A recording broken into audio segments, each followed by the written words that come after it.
फ्लॅटच्या दरात bungalow. Satalkar builders and डेव्हलपर्सचा 7 बंगलो प्रोजेक्ट कणकवली हुमरडमध्ये. मुंबई गोवा नॅशनल हायवे लगत स्वमालकीच्या 1000 स्क्वेअर फूट दुमजली बंगलोचे स्वप्न साकार करा. बंगल्यासमोर मोकळं अंगण, ग्राउंड फ्लोअरवर पोर्च, प्रशस्त हॉल, सुसज्ज किचन रूम, टॉयलेट बाथरूम, जिन्यावर स्टेनलेस स्टील रेलिंग, फर्स्ट फ्लोअरवर self contained master bedroom, open terrace मधून दिसणारा निसर्गरम्य परिसर. फक्त 2च बंगलो शिल्लक.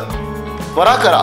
संपर्क मोबाईल 9420 73 94 18 आणि 8605 74 10 30.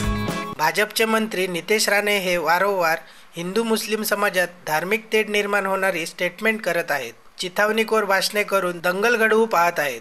2014 पूर्वी संवेदनशील असलेला सिंधुदुर्ग जिल्हा मागील 10 वर्षे शांत झाला होता. नितेश राणे पुन्हा सिंधुदुर्ग जिल्हा संवेदनशील बनवित असल्याची टीका करत युवासेना उद्धव बाळासाहेब ठाकरे पक्षाचे जिल्हा प्रमुख सुशांत नाईक यांनी नितेश राणे यांच्या मंत्रिपदाच्या राजीनाम्याची मागणी केली.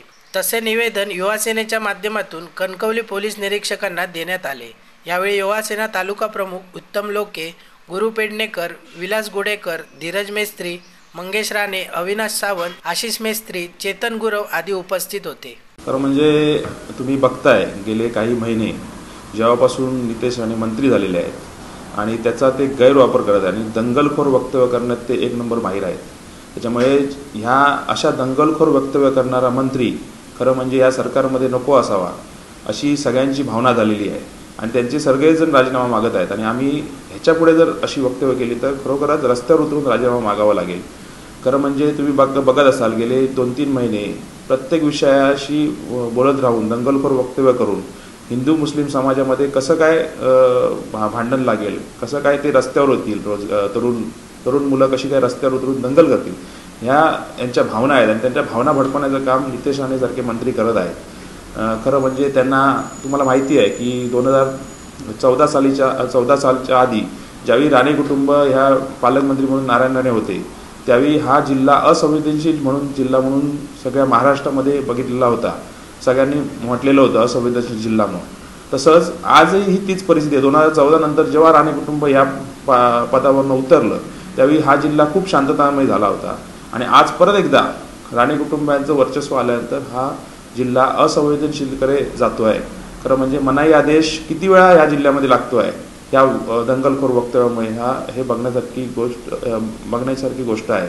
आणि अशा तरुणांच्या हातात आज तरुणांना खरं म्हणजे इथल्या तरुणांना रोजगार देण्याचा प्रश्न आहे. इथल्या तरुणांची जी ठेकेदारीची बिलं आहेत, जे बेरोजगार तरुण फिरत आहेत त्यांच्या हातात काम देण्याऐवजी, रोजगार देण्याऐवजी त्यांच्या हातात दगड देण्याचं काम असले मंत्री करणार असतील तर त्यांचा राजीनामा मागण्याची गरजच आहे खरं म्हणजे. आणि तुम्ही बघत असाल की काही वर्षापूर्वी नितेश राणे मराठ्यांचे लीडर म्हणून जागोजागी फिरायचे आणि मराठ्यांचा लीड म्हणून आरक्षण मागायचे. आता ते आरक्षणातला पण बोलत नाही आहेत. खरं म्हणजे मत्साजोग जे संतोष देशमुख यांची जेव्हा हत्या झाली, निर्घुणपणे हत्या झाली आणि क्रूरपणे हत्या झाली, त्या क्रूर हत्येवरती एकही चकार न शब्द काढणारे नितेश राणे आज कशावरतीच बोलत नाहीत. म्हणजे त्या मराठा आरक्षणावर बोलत नाहीत किंवा संतोष देशमुखांची जी हत्या झाली त्याच्यावर सुद्धा ते बोललेले नाहीत. म्हणजे आता त्यांनी मराठ्यांचं नेतृत्व सोडून पेशवाईंचं नेतृत्व घेतलं आहे अशी ही भावना होते आणि पेशवाईंचे ते गुलाम झालेले आहेत आता. त्यामुळे ते सांगतील तसा इतिहास ते आता बोलत आहेत. आधीचा त्यांचा इतिहास वेगळा होता आणि आता ते इतिहास सांगतात तर वेगळा आहे. असे जातीय तेढ निर्माण करणारा इतिहास ते सांगतायत. खरं म्हणजे शिवाजी महाराजांच्या काळात खरं म्हणजे स्वराज्य निर्माण झालं आणि स्वराज्यामध्ये सगळे जातीबंधू असतील, मुस्लिम पण असतील, ते एकजोगाने स्वराज्यासाठी लढलेले होते. आणि त्यामुळे अशा वक्तव्य करणाऱ्या आमदाराला खरोखरच ह्या सरकारमध्ये ठेवू नये अशी लोकांची भावना झालेली आहे. आणि याच्या पुढे जर नितेश राणेंनी अशीच वक्तव्य करत राहिले तर आम्ही रस्त्यावर उतरून ह्यांचा राजीनामा मागू हे नक्की तुम्हाला सांगतो. ताज्या अपडेट्स आणि ताज्या बातम्यांसाठी आजच सबस्क्राईब करा आपला Sindhudurg digital news channel. Like करा, शेअर करा, कमेंट करा आणि महत्त्वाचं म्हणजे बेल आयकॉनला क्लिक करायला विसरू नका.